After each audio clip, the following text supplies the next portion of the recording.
There are a lot of scary paranormal stories on Reddit, and today I just wanted to read some of them for you guys. This is going to be a good one, guys. I love paranormal stories, so be sure to like the video, subscribe, follow me on Instagram, and let's get straight into this.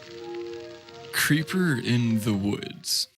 This happened about 13 years ago when I was a sophomore in college, attending a liberal arts school in Suffolk County, New York. Within the first month or two of freshman year, I had found myself in a very tight-knit group of fellow theater geeks. 6 guys, myself included, and 1 girl. And they all loved horror movies and ghost stories. I had found my crew. Freshman year was tough, but we all held each other up and made the whole experience more enjoyable for one another. At the beginning of sophomore year, we decided that in October, as the Halloween season was ramping up, we would find a creepy wooded spot in a nearby town some night and scare the crap out of ourselves. We did some research and found that there was a particularly isolated area about 30 minutes away, infamous for paranormal sightings. Perfect. The 7 of us split into 2 different cars and headed out into the night. Allow me to set the scene. You turn off a busy main road flooded with strip malls and restaurants and whatnot, and you were almost immediately greeted by complete darkness. Again, this area was very heavily wooded. It was essentially a large web of winding roads surrounded by trees.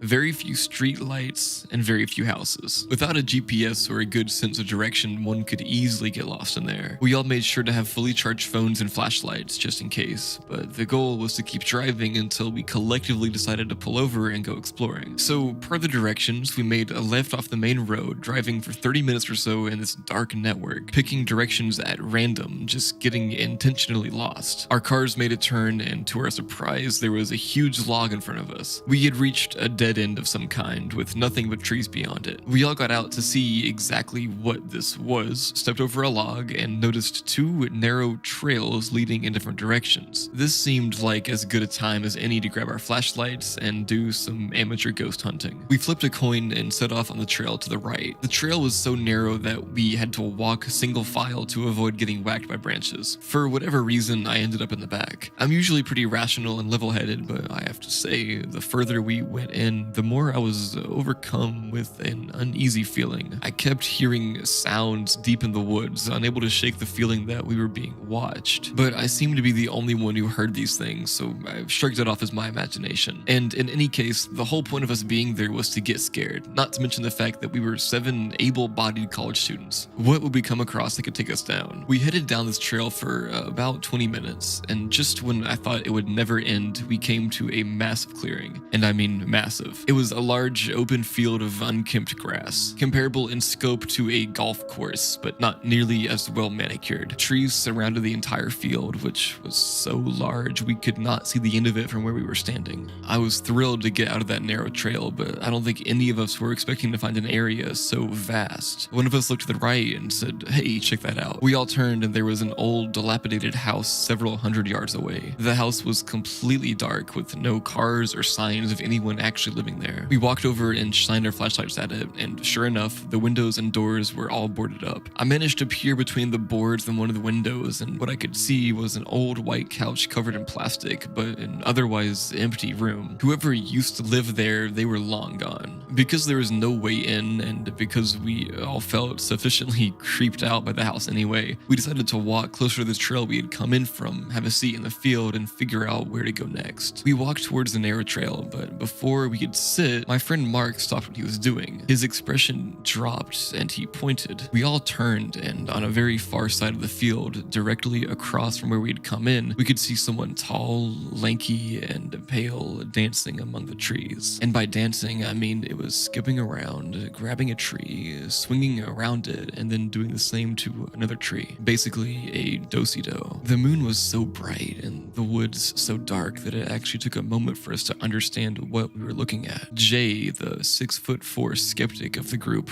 wasn't seeing it. I leaned into him, pointed in that direction, and said, "Jay, look where I'm pointing. Don't you see that?" He squinted a bit, and the second he saw it, he gasped with everything he had, clutched my arm, and whispered, "What the hell is that?" What happened next sent shockwaves through all of us. Whoever this was, they stopped dancing, looked in our direction, and started charging straight at us. Without even thinking, we freaked and ran back to the trail. Yet again, Jay was the only one who didn't see what was happening. He shouted after us, "Guys, what is it? Where are you going?" After about 15 seconds of running like hell, I heard Jay scream, "Holy shit." I looked back and saw his flashlight following the rest of us into the trail. While the walk into the woods took about 20 minutes, we made it back to our 2 cars, hopped in, and were peeling away and closer to 5. Once we were a safe distance away, we pulled over, got out, and checked in with each other about what just happened. My heart was pounding, and I know everyone else was feeling the same way. Nearly 15 years later, we are all still friends, living in different states, yet keeping in touch through marriages, divorces, children, etc. But occasionally, out of the blue, one of us will send a group text to the others with something to the effect of, "The woods, that really happened, right?" It most certainly did. That experience is always in the back of my mind, and I'm pretty sure it always will be. Here's the thing that still resonates with me about that night. Whoever that was, they were dancing maniacally in the woods at 1 in the morning, and then ran directly for a group of young adults, not at all fazed by the fact that they were severely outnumbered. Did he know we were there from the second we parked? Was he the sound that I kept hearing when we walked the trail? Whatever the case may be, when he came for us that night, you can be sure none of us wanted to stick around and find out what he was truly capable of. Our bizarre experiences with the forest behind our house eventually forced us to move out. I was 8 years old when we first moved into the house on the edge of the forest. My parents had their doubts about buying a house with a backyard bordered by forest. They had concerns about wild animals getting into our bins or hurting our dogs, and were worried one of us might go too far into the trees and get lost. But it was cheap, my dad liked the seclusion, my mom loved the house itself, and my siblings and I were excited about playing in the backyard and exploring the forest. Our first sign that something wasn't right was that our dogs were absolutely terrified of the forest. They never went into the forest for any reason. If a toy they'd been playing with found its way past the tree line, they would just refuse to retrieve it. And when one of us went in, they would pace anxiously until we returned. On occasion, we'd notice the dog staring at a spot in the forest in obvious distress, sometimes growling or barking, but we could never see anything there. My brother once carried one of the dogs into the trees to show her there was nothing scary about it, but she wriggled out of his grip and sprinted into the house in a panic. If we were in the forest when it was getting dark, we sometimes heard noises like someone was walking through the forest, sticks crunching underfoot, branches being pushed aside. If we called out, there was no response, but if we shined a flashlight around, we would occasionally catch a glimpse for just a split second of something that we could swear looked like a person walking around in the dark. My parents quickly banned us from entering the forest at all after dark, and even during the day, we weren't allowed to go out of sight of the house. My sister's bedroom window looked out at the backyard and the forest beyond, and she remembers looking out her window one night and seeing a shadowy figure standing right at the edge of the backyard. She says there was something wrong with it, like it wasn't quite standing on the ground and it was a little too tall to be a person, and it was sort of distorted, and she was convinced it was staring at her. She called for our dad, saying there was a man in the yard staring through her window, and when he ran outside to chase off whoever it was, she continued to watch the figure. It didn't move away, but when the light from our dad's flashlight passed over it, it suddenly just wasn't there anymore. We regularly heard knocking at the back door at night with no one there. Our parents thought it was teenagers playing pranks and stopped bothering even opening the door, until one rainy night when the knocking was persistent and agitated. My mom pointed out there might be someone needing shelter from the heavy rain outside, but when she opened the door, not only was no one there, but there were no wet footprints on the porch. The knocking continued the whole time we lived there. It would happen several times in the span of a few weeks, then stop for months, then start up again. My parents eventually installed a security camera, and there was never anyone at the door. The camera wasn't all useless though. About 3 years into living there, my brother started having night terrors and sleepwalking. When he went sleepwalking, he would always go out the back door and start walking towards the forest. My mom, being a light sleeper, would hear the door open and would run out to get him before he made it to the forest. After the 3rd or 4th time it happened, my brother asked to see the camera footage because he wanted to see how he looked when sleepwalking. I guess he thought it would look funny or something. The footage showed him walking out onto the porch, then pausing as if listening to something, and shaking his head, then reluctantly walking forward as if being pulled or forcefully guided by something. One evening, my dad was in the backyard and he heard my sister calling him from the forest, seemingly in in distress. Thinking she'd gone exploring in the forest and fallen over and hurt herself, he ran in and started calling to her, but quickly realized it was too dark to see her, and he couldn't pinpoint where her voice was coming from. He told her to wait where she was while he grabbed a flashlight. When he ran back into the house for the flashlight, he saw my sister inside, safe and completely unconcerned. At the time, my dad hadn't told us about hearing my sister's voice in the forest, so when I heard my mom's voice coming from the forest months later while I was outside with the dogs one evening, I didn't question it, despite the fact I'd seen my mom inside recently and hadn't noticed her walk past me. My mom was calling to me, saying she'd gotten her sweater caught in some branches and needed me to come in and help her. As I walked in, the dogs started barking, alerting my dad, who saw me through the window wandering into the forest. He came outside and called to me, and I said I was just helping mom. He yelled back that mom was inside and I needed to run back to the house as fast as I could, which I did. After this, my parents had a fence built around the backyard and started looking for a new place. In the time between the fence being built and us moving out, it got way worse. We'd hear knocking at the door more regularly, as well as tapping on the windows, as if someone was walking the perimeter of the house and trying every window. We would often hear scratching and scraping sounds on the fence, and voices behind it. My brother's night terrors got more frequent, and one night, my mom didn't hear the door open when he went sleepwalking, and he woke up standing at the fence, staring into the forest with the dogs barking at him. The last morning we spent there, less than 4 years after we moved in, we woke up to find the back door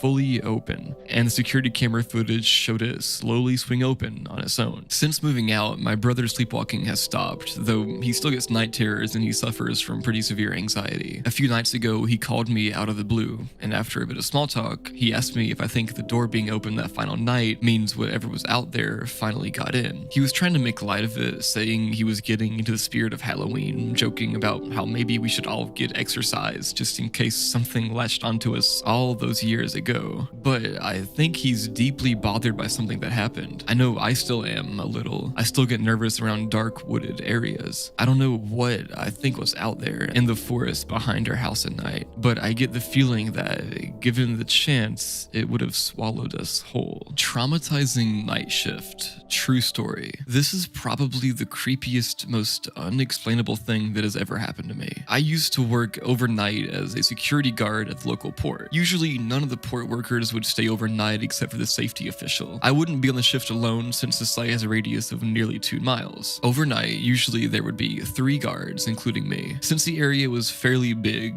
there were different posts, but the front gate was the main entrance area where all of the guards would be stationed overnight, since there was no need to put them in other posts due to the fact that there was no activity in the site at this time. The veteran guards that have been there for years would often say the site was haunted, given the fact that there had been accidents and deaths that occurred in the area a long time ago. I was aware that people died there due to freak accidents, and I do believe in angels and demons since I'm actually a religious person, but I always thought that the superiors were just messing with the new guys. I would work 5 to 6 nights out of the week, and for the first few weeks, I never really saw or heard anything out of the ordinary, except for maybe a few questionable creaks, and would see a few misplaced objects while doing my patrol rounds, but nothing too crazy. Just to describe the setting to you, this is a fairly big site, and on occasions when there were big projects being constructed at the port, the workers would sometimes stay overnight. Due to the fact that there were times where port workers were required to stay at the port for a few days, there's a gym in the site for their convenience. This gym is fairly old. In the gym, there's a sauna, weights, and even a racquetball court. If you don't know what a racquetball court is, it's similar to an indoor tennis court with thin plastered walls and thick glass doors. Usually on our patrol rounds, me and one of the other guards, Mike, would stop by the gym and play a few rounds of racquetball before returning back to the front gate. On one of those nights, me and Mike decided to hit a full workout instead of playing racquetball in the cage. This is around 2:30 a.m. and the entire building is so quiet that you could hear the electricity running through the lights. The air conditioner is off and so is everything else. The only thing that's running are the lights. 15 to 20 minutes into the workout, we hear a loud thump. We crossed it off as nothing and continued working out. Then after a few more minutes, we heard the loud thump once more. At first, we thought it was our lieutenant, which could have been walking around, but then we radioed him and he gave us his location, which was front gate. We tried thinking logically on what could be making those thumps on the wall. They were coming from the court on the other side. We thought it was the air conditioner, but then we remembered that it was off, and even when it switched on during the day, there's no reports of thumps coming from the air conditioner. After a few few more minutes, the thumps started occurring one right after another. We were very creeped out at this point, but what we were about to witness still scares the absolute hell out of me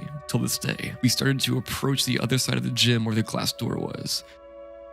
We turned on the flashlight and aimed it towards the clear glass door, and I got chills all over my body, and I started tearing so much out of fear that I was about to cry. We saw one of the balls rolling slowly by itself inside the court, but there was no one in there. So that means the loud bumps were the balls mysteriously being tossed against the wall, as if someone or something was playing inside the cage. We were both so confused and frightened to how this was really happening. We couldn't make any sense of it. We were hella scared, and we started yelling and running away because we knew that there was probably something evil toying with us right there. As we sprinted full speed back to the front gate, the lieutenant saw us and asked why we were tearing and running in a ridiculous manner. We told him what we witnessed, and his facial expression scared us even more. He then said, "That's why there's always guards that quit often. There's something evil in the area, and it's not the first time something bad has happened there." He then showed us security footage of dark figures and shadows literally passing through the office areas and lights mysteriously switching on and off. Till this day, I still get chills recounting my experience with friends and family, and I'm even getting chills right now as I'm typing this. I had never had a real encounter with the supernatural until that night. Many say that it was a demonic presence messing around, others say that it was a ghost of a dead person who died in the area. I don't know what it was, but I didn't last long in the job after that. There were other experiences, but I'll send it at a later time. But sadly, the sender of this was a deleted user, so those other times are lost. Got lost in the woods for 8+ hours as a little girl and saw something unexplainable. I grew up in a densely forested rural area in central Virginia, and like most kids my age, 10 at the time of the story, I spent a lot of time playing in and around the woods. My best friend and I found a creek one day while exploring different deer trails through the woods. This creek we happened on was a very rare find and the perfect spot for us to play. It was wide and deep enough to swim around in and had nice, soft, mossy banks on either side to rest on after we had tired ourselves out. The water was cool and clear, no copperheads, and no mosquitoes because the water was constantly running. We were psyched. After a few hours of swimming, we had to walk back home for lunch, but made plans to pack lunch the next day so we could have a picnic on the creek banks and spend the whole day there. The next morning, we set out for the woods at around 1 p.m., planning to have the picnic first and swim after. We entered the same spot we had the previous day and followed what we thought was the same deer trail. It was not. At the point where we should have found the creek, we walked into a small clearing that was covered in huge, thick ferns. We had definitely never walked past this before, so being both hungry and tired of walking, we decided to eat in the clearing. We laughed and played around there for a while, spitting watermelon seeds at each other from our lunch. It was an absolute blast, and we were both in wonderful, giddy moods. That all changed, however, as soon as we packed up and set back out to find the creek. As we walked on, the woods started to feel darker and colder. We got skittish, and I noticed my friend kept whipping her head around to look behind us. After about half an hour of walking, we came upon what looked like an entire overgrown bathroom. Sink, toilet, and bathtub all sitting arranged together covered in ivy. It's pretty common to find weird stuff like this in the middle of the woods, so we just walked on and made jokes to lighten the mood, calling it Bigfoot's bathroom. After another hour of walking and not seeing anything we recognized, we started to panic. Instead of trying to reach the creek, we were now just trying to find our way back home, or out of the woods at least. I told her we should follow the sun and eventually we would come up on a road or someone's property where we could find help. She insisted on another way, and we began yelling at each other out of fear and, let's be honest, a little girl bossiness. I told her if she thought she was so right, she should just go her way and we would see who got out first, so we split up. Now, as an adult, I fully acknowledge I was being a stubborn brat and also an idiot. Worst possible thing we could have done. Not 10 minutes later after splitting up, I began to hear someone walking maybe 100 feet behind me. Thinking it was my friend deciding to go my way after all, I slowed down so she can catch up. Instead,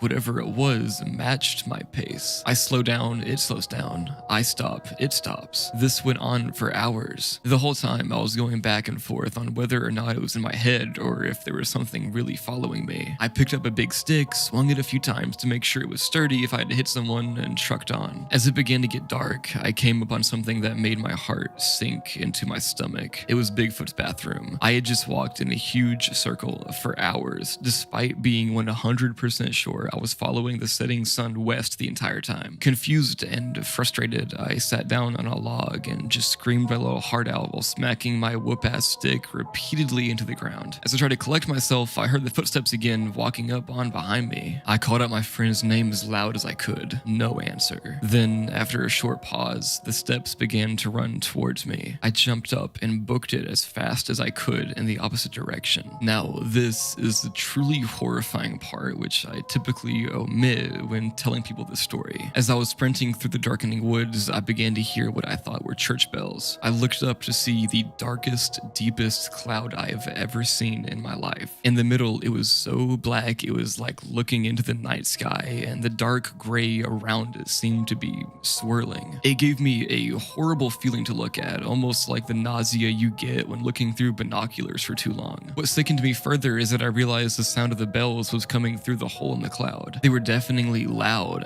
really booming out of this thing. When I realized this, I stopped dead in my tracks. I felt a sense of absolute and overwhelming dread that had gone unmatched in all my 24 years on this planet. Something in my head began screaming that if I did not run away from whatever the hell that cloud was, no one would ever see me again. I would be gone. I did not want to run toward the thing chasing me behind me either though, so I took a sharp right and took off away from both. It was now completely dark and I was running blind through the woods, smacking through branches, wheezing and tripping every few feet for what seemed like another hour, until I smacked into something low and flew over it, hitting the ground so hard all the air in my lungs was knocked out of me. As I lay there to recover, I realized I couldn't hear the bells anymore. Then my eyes adjusted more to the dark and I realized what had just made me go ass over teeth was an old fence. Grabbing hold of it, I prayed it would lead me to a farm, and sure enough it did. I walked up over a hill about a mile to the back of the farmhouse, explaining what had happened, and the farmer graciously gave me a ride back home. I was covered head to toe in scrapes, oozing blood, and more exhausted than I had ever been in my life, but I was finally safe. It was past 9 p.m. when I finally walked through my front door. My friend had gotten back shortly after we split and figured I had as well, so hadn't told anybody that I was lost. And my family just figured I was still out after dark, which wasn't too uncommon for me. They were shocked when I walked in beat up and crying. Nobody had been looking for me at all. To this day, I wonder how long they would have waited to come find me if I hadn't been lucky enough to find that fence, and if it would have been too late. A really creepy experience I had in Japan.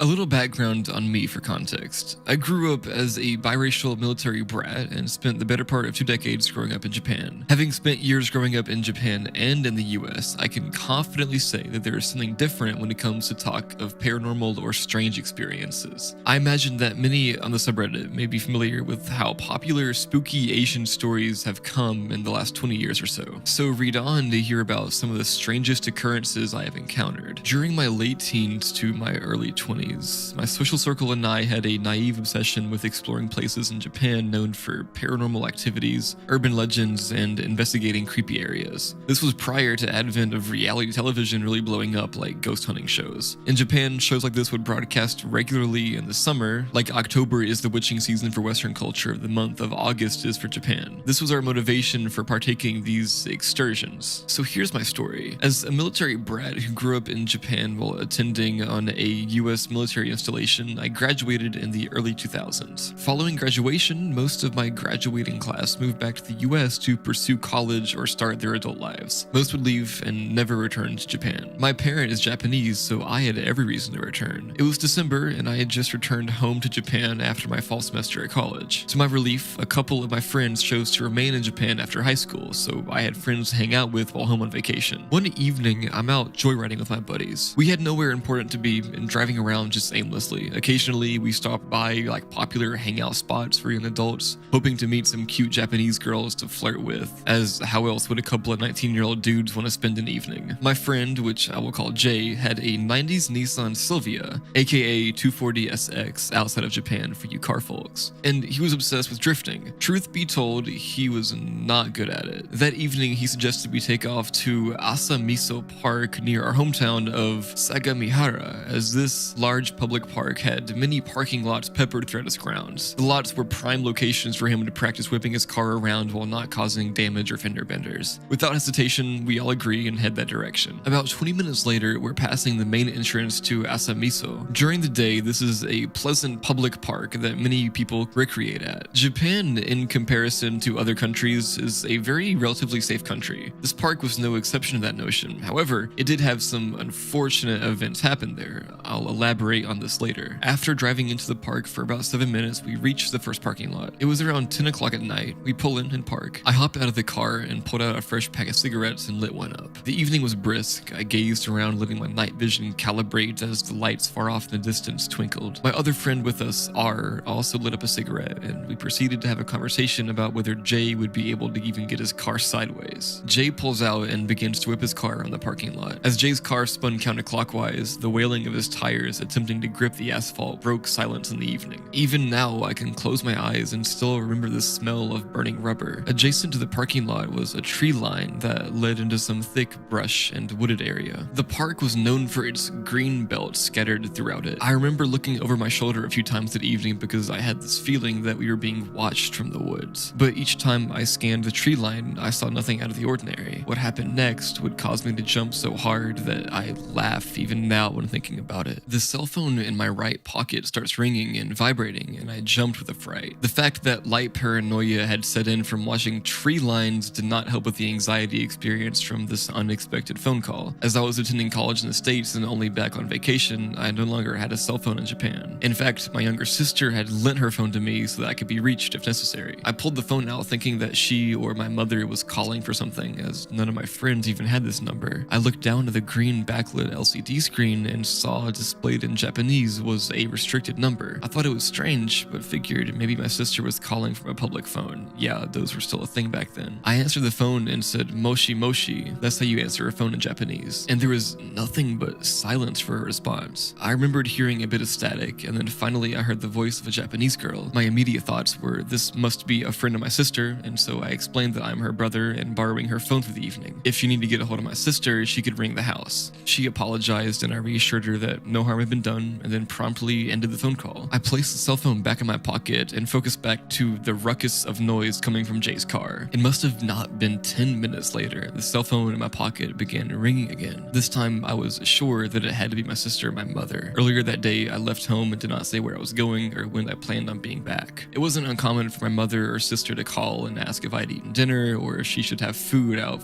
when I returned. I pulled the phone out and once again I have a phone call, and it was from a restricted number. I answered the phone, and this time the voice, the same Japanese girl, was on the other end of the phone call. Before I could ask why she was calling for my sister, she cut me off. Now, based off the previous phone call, I thought there were a couple of funny things. I know most of my sister's friends and recognized her voice over the phone. This girl, on the other hand, I did not. Additionally, my sister never mentioned anything about new friends, and her circle was tight. She wasn't big on being a social butterfly, but perhaps I was wrong. My sister is 3 years younger than me, so my assumption was this girl had to be around my sister's age and too young for me. I had very little interest in engaging in conversation with her. As she probed me questions, I kept my answers vague. I don't even know why I continued to entertain a conversation with her, but hanging up would be just very rude. Suddenly, she asked what I was doing in a park so late in the evening. I almost began to answer when it dawned on me. I did not mention anything about where I was at or what I was doing. I told her I never said I was at a park. She lightly giggled and tried to play it off, insisting that she thought I said I was at a park. I told her this was weird and that I had to go, and I hung up. Jay grew tired of drifting in this parking lot. He pulled up to us from the driver's side and suggested that we change up the scenery. Art and I hopped back in the vehicle and off we went. Now at another parking lot, we hop out and Jay continues to do his thing. This parking lot had soccer fields not too far from it, and the lamps in the parking lot painted an orange hue, which was a bit comforting. Oddly enough,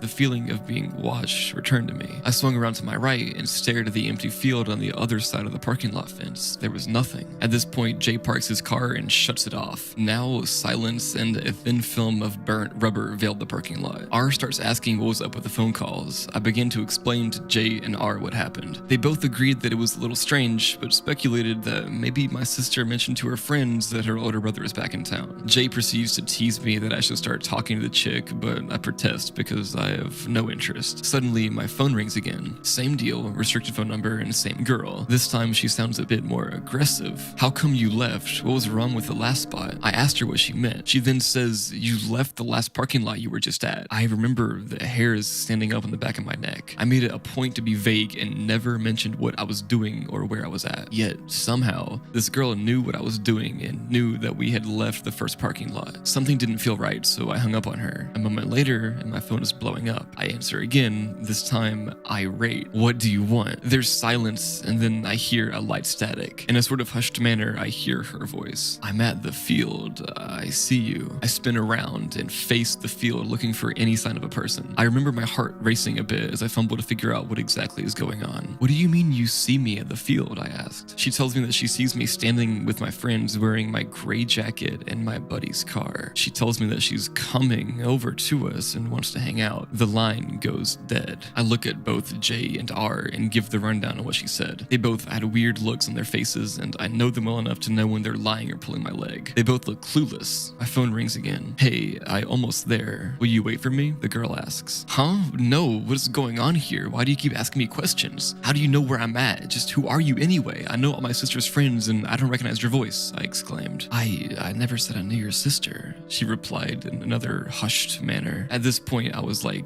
WTF. I look back at the field and don't see anything. As I'm still on the phone with her, I asked where she was at. She said that she would be there shortly. I'm sure my friends sensed the panic in my voice. Jay goes on about nobody knows we're out here. How does this chick seem to have her location? Mind you, this is 2000 and social media, internet 2.0 and smartphones are not a thing yet. People just can't get your location at that. On top of that, we are a few kilometers out of the way. You don't just randomly run into people like that. The evening is getting later as it is past 11 p.m. and I have no explanation as to what is going on. My phone rings again, and before I can even say hello, she asks if I can see her. I'm spinning and jerking like a laundry machine agitator at this point. Both my friends decided that this is too weird. R yanks the phone from my hand, proceeds to speak with her as well. I should explain that we all speak Japanese. Although I'm telling the story in English, all the conversations that are happening are in Japanese. R, feeling this is a joke, decided to toy with her a little bit. He starts to ask her what she's wearing. She begins explaining something to him from what I can hear from how he responds. He then asks her what color her undergarments are, but then she abruptly hangs up. R tells me that he thinks he annoyed her enough that she may not bother calling again. We all nervously chuckle as we cannot even begin to understand what just happened. My phone blows up again. Same deal, restricted call. I answer again, this time upset, but I'm cut off. Her voice is much louder now. I could hear what sounded like wind in the background. She begins saying that she's quickly approaching us, yelling to not leave her. She wants to be with us. All of a sudden, I hear Jay drop a soda as he faced the field. What the hell is that? I remember Jay saying in disbelief. I hang up the phone. I look at both my friends and Jay motions to jump in the car. We all jump in and he stomps on the gas as we make our escape. My phone rings again. I look and although I don't want to answer, I feel as though I need to. I take the call and I can hear her voice. It sounds slightly huskier. She casually said, it's a shame that you all left before I could reach you. Jay's driving frantically away from the park. At the time, I had no idea where he was taking us. It was just quiet in the car as I had the phone held up to my ear. Oh well, I guess I'll just have to follow you and find you all at the Family Mart you're gonna stop at, she said as she gave a creepy laugh. I then replied, what the hell do you mean by the Family Mart that we're going to? Before I realized it, Jay had cut the wheel hard and pulled to the side of the road and threw his four-way hazard lights on and brought the car to a sudden stop. R damn near hit the dashboard sitting in shotgun seat. Jay turned and looked at me. I can still remember the white look on his face. He then quietly asked, how did she know I was taking us to Family Mart? I hung up the phone and then powered it off. We sat in silence for a moment there. This felt like a weird dream or something. I told Jay, let's go somewhere else. Shortly after, we drove to a 24-hour restaurant that was our hangout spot where many of our Japanese friends frequented. We just wanted somewhere brightly lit and somewhat crowded to chill out. As we walked up to the entrance, I could see some friends occupying a booth. We walked in and proceeded to join the party. After we ordered some coffee, we started explaining our strange occurrence. Initially, everyone listened on with excitement, but as I explained the story, the look of excitement written on everyone's face eventually faded and it got awkwardly quiet. Another female friend of mine who sat across from me, I'll call her A-chan, looked at me and asked again whereabouts in the park we were at. As she asked me this, I could see her make eye contact with her boyfriend H. He pulled out a cigarette and lit it as he went to his explanation. He then began to explain, you guys, you all do know what happened in Asamiso Park, right? We all exchanged a blank glance. Continuing, there was an incident that happened in that park one evening where a girl was walking through the park in the evening. Someone approached approached her and dragged her into the greenbelt where she was R-worded and strangled. I heard some rumors about bad juju associated with the area. In disbelief, I scoff. You're joking, right? Without any hesitation, he looked at me and said, nope, but we need to go to a shrine. Her spirit may have latched onto you. The scariest moment of my life. So this happened to me and my little brother. We'll name him Dylan for confidentiality purposes. When we lived together a few years back, I was a 25-year-old male and my little brother was 19. We were relaxing, playing some Halo 3 on the Xbox, smoking a bowl, and just being brothers. It was a Saturday night in the midsummer of 2009. We lived in a quiet neighborhood. Neighbors were just far enough apart you had privacy and they never got into your business. But we all knew each other as our parents lived in the house for years and it was our childhood home. When my parents retired, they moved off and left the house to us, so we never had to worry about a roof over our head. Now our house is at the end of the cul-de-sac with the garage door to the right, and our front door is up 4 steps to the left of the window between our garage, but from our kitchen you can see straight out when the curtains are open. This particular night, however, would grow to haunt me and my brother to this day. After a few hardcore hours of gaming, it's like 3 in the morning, my brother would need to get up to stretch his legs a little bit and relax his hands. He went downstairs to grab some water and a snack, when suddenly Dylan comes running up the stairs and locks the door, freaking the total hell out. I look at him, confused as hell, saying, bro, what's wrong? And with a pale, ghost white face, he looks at me and says, there is a guy on the porch with his hands cuffed to the window, smiling from ear to ear. Then we hear 5 knocks at the door. We froze in our tracks, backing slowly away from the door. I get under my bed and grab the machete and bat I keep under my bed in case I ever need to defend myself. I give the bat to Dylan as he's taller than me and has longer arms and it'll be more beneficial for him. We tiptoe back to the bedroom door and unlock it. We crack the door open just enough to see out of. Then suddenly the man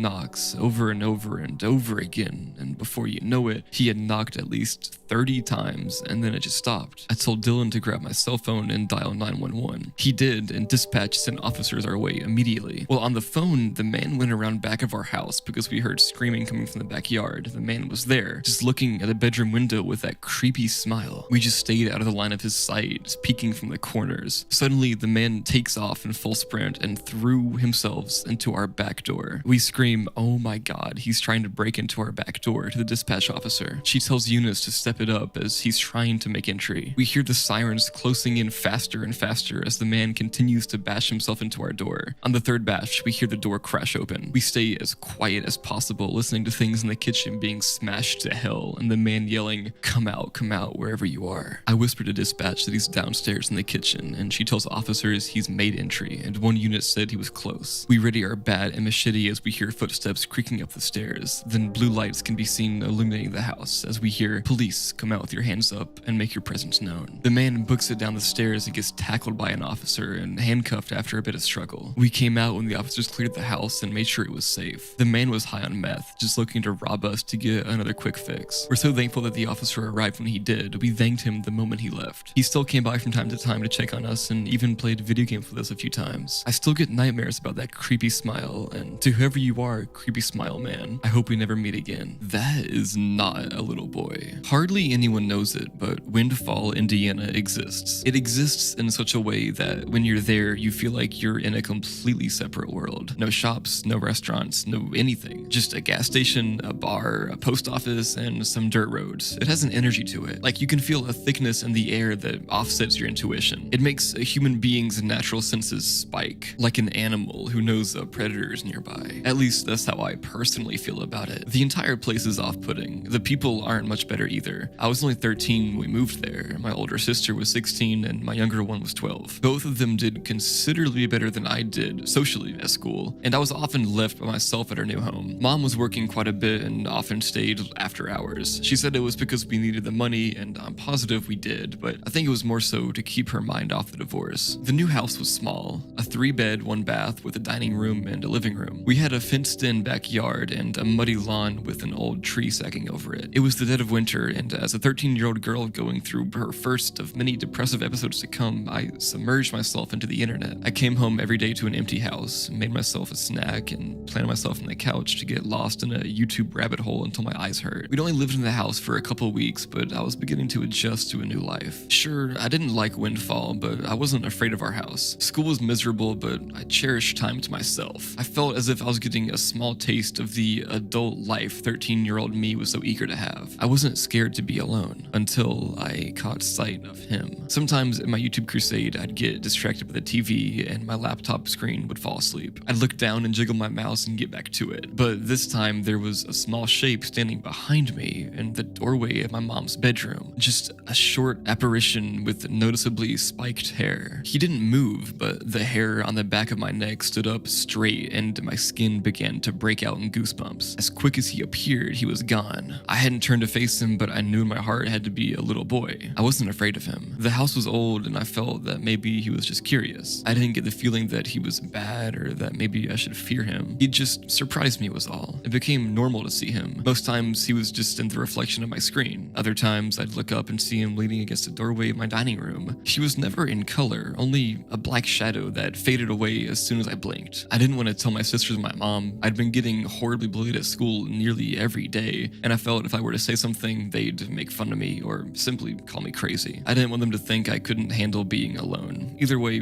he was harmless at first. Soon he began to appear closer to me, or the things in the house would fall over mysteriously. Cabinets would slam shut, or the TV would turn off. Curtains would sway as if someone had run their hand through them. I'd just blare my headphones and stay put on the couch, staring at my laptop and praying that anybody would come home. I'd see him and my face and palms would begin to sweat. I started to feel like maybe the curious spirit maybe wasn't so innocent, like he was teasing me or pushing my limits just to see what he could do to instill fear in me. I'd never tried to talk to him or communicate, and quite honestly, I had no interest in trying. The first time I ever saw him in detail was in my bed. My little sister and I shared a room, and I had top bunk while she was on the bottom. I began to wake up in the middle of the night, sweaty with my heart racing. Each night, I'd look over the railing of my bed and see him standing in the dead center of my room, staring at my little sister as she slept. He could have only been 7 years old. He was skinny, and he had a red plaid button-up shirt tucked into his black pants. He had spiked, bleach blonde hair and pale blue eyes. What stuck out about him was how white his skin was. He looked nearly albino, yet his lips were a shade of deep purple. I'd be too afraid to close my eyes or to even breathe. I'd wake up in the nights to come, holding my eyes shut because I knew when I opened them, he'd be there. Some nights, my sister wouldn't be in her bed because she was still young enough to want to be in her mom's bed. He'd just be there staring, not acknowledging me or letting it be known that I was there, but I knew he knew. As I kept this secret, our household began to fall apart. My sisters and I were constantly fighting. My depression was worsening and self-harm crept into my daily life. My mother began to drink heavier, and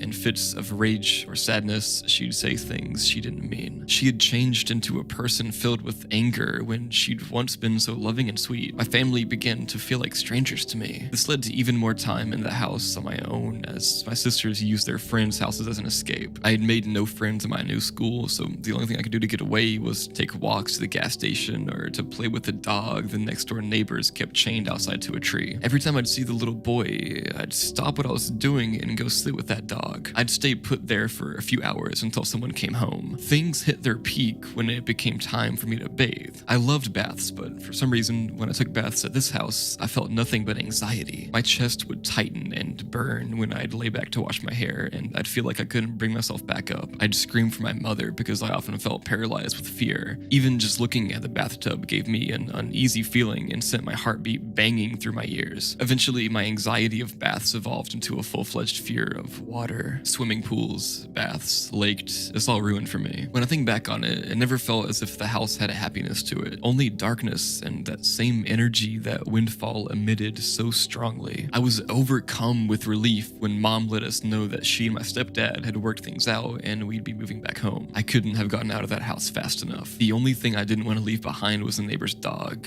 I'd learned to shove away those memories. The little boy's face still popped up in my dreams from time to time, but I'd gotten over my anxiety of being home alone. Mom got better and she eventually went back to being her old self again. Time passed and the depression got easier to manage. We'd all been drinking around the bonfire one night, talking about old memories. I was 20 now and felt that I could bring up the boy and handle whatever backlash I got from it. I asked my mom if she remembered the house and if she ever saw anything there. Oh, for sure, that place was haunted as hell, were her exact words. Yeah, my older sister chimed in. There was a little boy there, but he was not a little boy. I felt my heart drop to my stomach. He was evil. I'd always see him running around that dining room table or standing in mom's doorway. That's why I was always at Olivia's, because I hated that house. She continued on. I told them my story, all of it. I told them why I'd suddenly become so afraid of water and why I hated being alone. It wasn't just him. There was an old woman there too, my mom said. She'd stand in the dining room and tell me to get out of her house. I'd wake up in the middle of the night and she'd be standing on the end of my bed staring at me, pissed as hell. That's why I'd get up in the middle of the night and grab your sister out of bed so she could sleep next to me because I was so scared. The worst time it happened, I woke up and saw that boy sitting on my dresser, swinging his legs. He hopped off the dresser, walked to the side of my bed, and jumped at me. He jumped straight at me and then disappeared. Mom continued on. When we left, I looked up the house and turns out an old lady used to own that house and she died there. What about the little boy? I asked. Yeah, a little boy died in that house back in the 70s. He drowned to death. Since leaving the house, I've returned to Windfall a handful of times to visit family. The energy is still there, that heaviness and otherworldliness. As years go by, more and more ghost stories emerge from Windfall on the people who've lived there, Native American spirits and little children. There's something about that place that just perfectly falls on a wave of paranormal possibility. It radiates with things I don't know if we as a species will ever be able to wrap our heads around. Windfall, Indiana exists, and so does everything else in it. Apparently, I babysat more than one kid. When I was 13, I babysat a little girl named Emma, one of the sweetest kids you could think of. I was a regular babysitter for her so much that when I couldn't babysit for a few months, she called all her other babysitters by my name. This happened after I came back to be a regular babysitter for her. It was about 10:30 at night, and I had already put Emma to bed and had been channel surfing. The house was set up that the front half was an open concept, with the living room, dining room, and kitchen all side by side, and between the living room and dining room was an open doorway to the back half of the house. At one end was Emma's room, the other end has her parents, and the bathroom connected to the parents' room. Now, while sitting on the couch, I heard something run down the hall to the bathroom. Assuming it was just Emma going to the bathroom, I let a few moments go by, and I heard the feet heading back down the hall. I turned to tell her to go back and make sure she flushed as I hadn't heard it, but I only saw the tips of some black hair that had ran past the open doorway. Here's the problem. Emma is blonde. I quickly jumped up and rushed to Emma's bedroom, throwing open the door,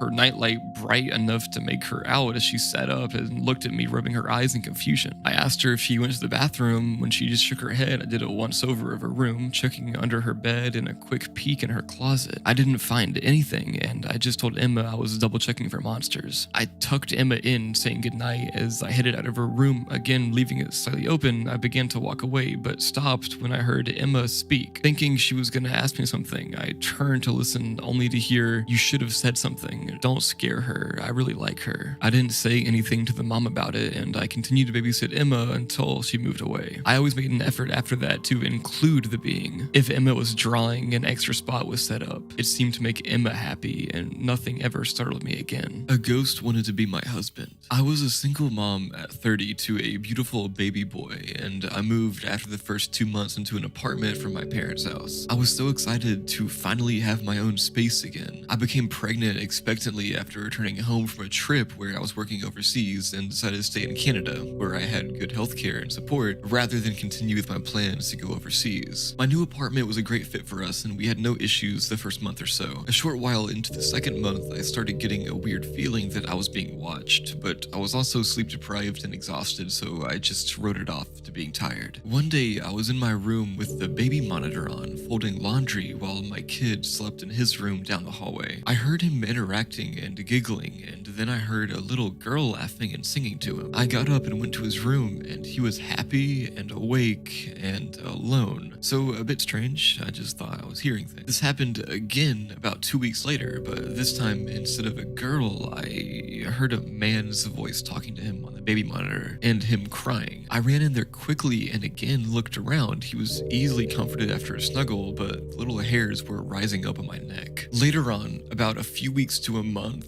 this was 16 years ago, so not sure about all the timelines, I had gotten up in the night to feed my son. I would leave the room in darkness as I am easily up and I can't return to sleep if I have too many lights on. My room had no overhead lights, important to know, and only a lamp by the window on the other side of my room from my side of the bed, and one on the bedside table. I never turned on the light when I would leave the room, so I could hopefully return to go back to sleep. After feeding my son and putting him down, I returned to my room and found the lamp over by the window turned on, and I was terrified. I grabbed a heavy bookend and ran around the house ready to attack the intruder with it, but there was no one in the home. That lamp is hard to turn on by its turny bit, little twisty handle, and it probably needed some WD-40. I never turn it on unless I'm working in that area. I went back to bed, scared, trying to figure out how that light went on. It's not attached to the light switch in that room either, which turned on nothing because again, there's no overhead lights. A short while later, I went off for a midnight feed with my son, and I returned to find a picture in a frame that had been hung over on the other side of my room by the window, now on the floor near the side of the bed I climb into, next to my bedside table and closest to the door. I looked, and there was no way for this item to end up where it was without someone lifting it up off the wall hook and placing it there. The wall hook was still there, 2 push pins, so the picture could not have just broken off the wall and fallen. Again, another night of anxiety as I tried to figure out what the hell was going on. My mom had a key to my place, but no one else had access, and they lived 40 minutes away from my apartment. This kept happening from the 2 to 4 a.m. time frame. At this point, I started questioning my sanity and also wondering if I was haunted. I didn't tell anyone yet because I didn't want anyone to think that I was losing my mind. I continued to feel like I was being watched, and sometimes it was a very overwhelming feeling, and other times it wasn't so bad. One night, I went to take a shower after getting the baby down for sleep. I went into the shower and was soaping up when the shower curtain started moving and the room filled with cold air. I was suddenly very aware of the fact that I was not alone and that I was naked and very afraid. I tried to pretend I didn't notice anything, and I rinsed off and left the shower very quickly. I went to bed and pulled up the covers, telling myself that did not just happen. This was about 8:30 or 9 p.m. at night, and I started to try and read a book. I was reading for about 20 minutes, and then I noticed that the room became very cold again. Suddenly, the pillow next to me on the bed compressed, and it looked like someone invisible had laid their head down. That was it for me. I did not need anything else to tell me my home was haunted. It was terrifying. I left my room, grabbed my baby, the carrier, and the keys. I think I threw on boots and a jacket. I even left my purse at home. It was winter, but it was kind of mild, but it still wasn't the weather that you would, run out in a nightgown. I drove to my parents and woke my mom up and told her what happened and said that I was not going back to that apartment. My mom is a spiritualist that attended a church where the reverend named Anne was a medium/clairvoyant, and my mom said she could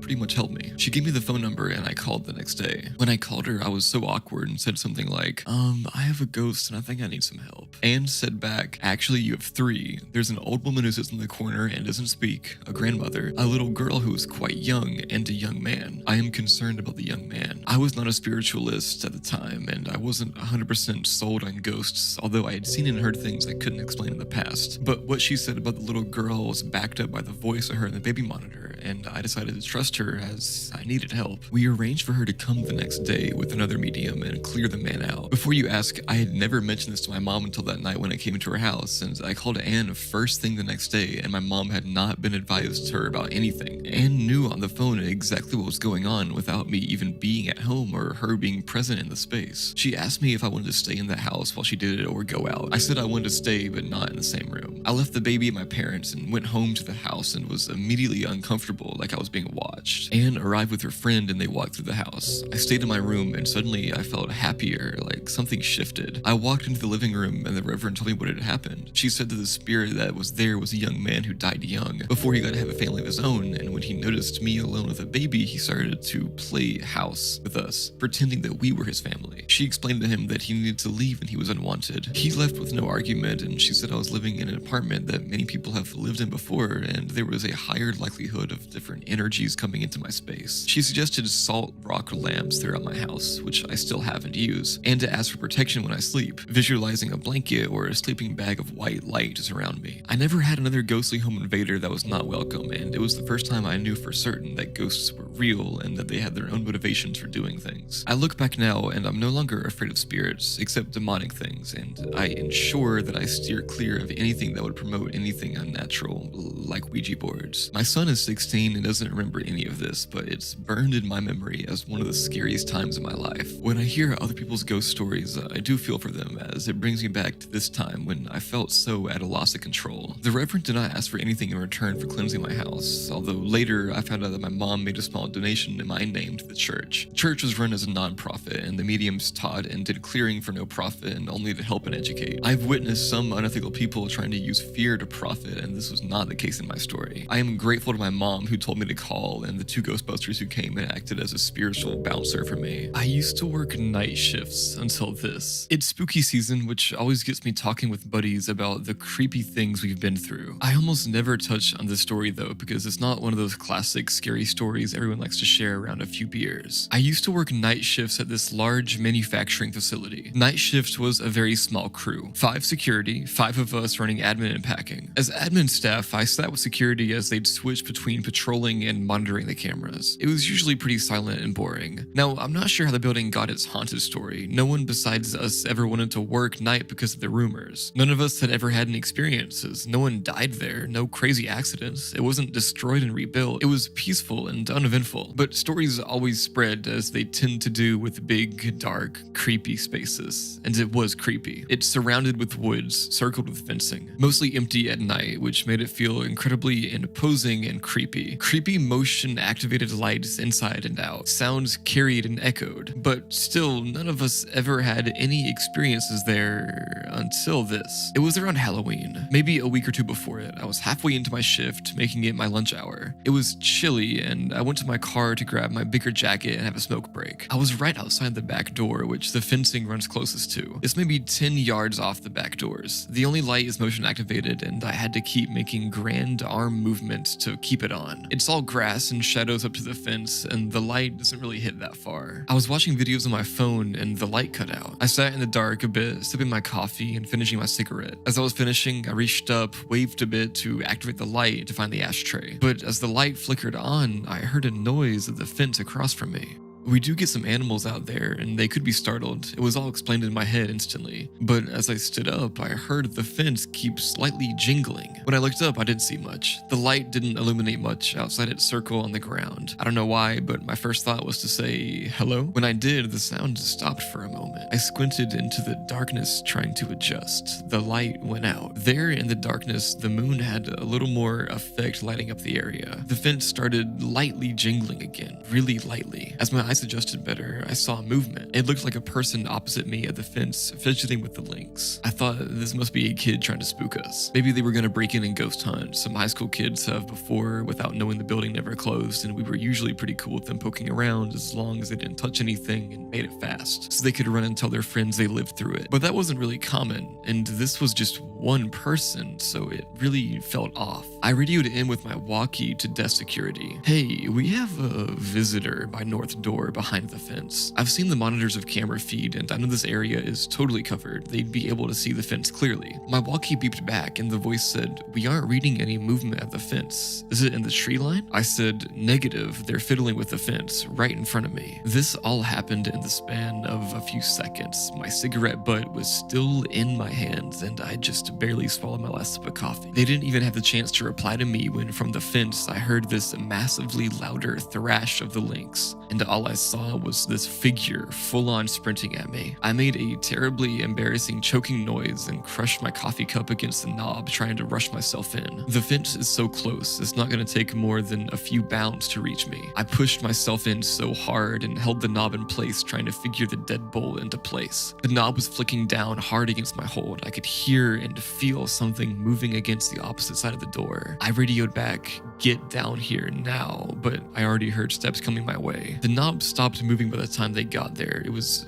all over with. Back at the office, the security staff tried to play off like I was having a laugh about it, like this was a great Halloween joke I played. I didn't understand why they weren't taking it seriously until I saw the playback. It was just me outside. There is nothing there. My brain couldn't explain what I experienced outside while confronting the video. I immediately thought this was a big goof on me. Maybe they fiddled with the footage and had someone scare me, but they genuinely thought I was the one goofing with them. We were doing that whole back and forth, okay, whose idea was this? Who's messing with with who until the second time watching the walkthrough. We noticed the way the door handle kept moving even when I removed my hand from it. Both the inside camera and the outside camera caught it. I noticed right before I panicked and turned to run inside, the fence made a slight jolt as if it were pushed. There were no holes in the fence or any kind of cuts made where someone could squeeze through. There's no creepy shadows or unexplained wisps of smoke or lights or movement besides those. Just me in the night, jumping out of my skin and running inside. I kept trying to think back to when I jumped, when that figure burst at me full speed, if the light activated for their movement or for mine. I couldn't decide. I couldn't remember exactly. It was so fast. But nobody there wanted to admit anything happened to me. It was tricks in the moonlight, overactive imagination and too much coffee, branches against the chain links. No one's ever experienced anything weird here, and it wouldn't just start up here for no reason. I didn't make a fuss. I didn't want to argue it. They already thought I was being weird about it. Maybe I was. I went about finishing my shift, but no one used the back door again that night, and it remained locked. The longest employed security was finishing up the shift at the desk with me in the office. It was before dawn. The morning shift was trickling in the parking lot. He watched the cameras in silence while I typed away. A few minutes before clocking out, he cleared his throat and told me, "I never really liked the north end. It feels like someone's eyes are always on me." It's honestly the most he's ever said to me in the year plus that I worked there. The most I've ever heard him say. I felt like that statement held even more weight for that alone. I didn't quit though. I stayed on another 7 months until the company was bought out and they stopped overnight shifts to pile on more work on day shifts for less money with less employees. There was never another incident. I never actually went out there again though. I stopped smoking, took my breaks out in the lobby, or wasted time chatting with my coworkers. But I made excuses not to sit outside, to be honest. I feel like a few of us did. I've never before or since had any moments where I felt like my imagination got the better of me, and I truly believe that that was not the case here. I keep thinking back at the door handle jerking down when I was stepping back on the walkie. That had to be proof that I wasn't imagining the whole thing. No one ever brought it up again, and wherever anyone asked about working in the old crappy factory, everyone would just say, "Oh, we never saw anything up there. It's just a boring building at night." I would just smile and keep my side of the story to myself. But I wondered if anyone else was holding stories to themselves. Maybe they slip out after a few beers and field a few more questions about the haunted factory. I've heard stories about shadow people, but never heard anything like that in that place, just online and in people's stories. I guessed it could have been that. I mentioned the story here and there, and one friend insisted it's an alien. I don't think so though. I think it was something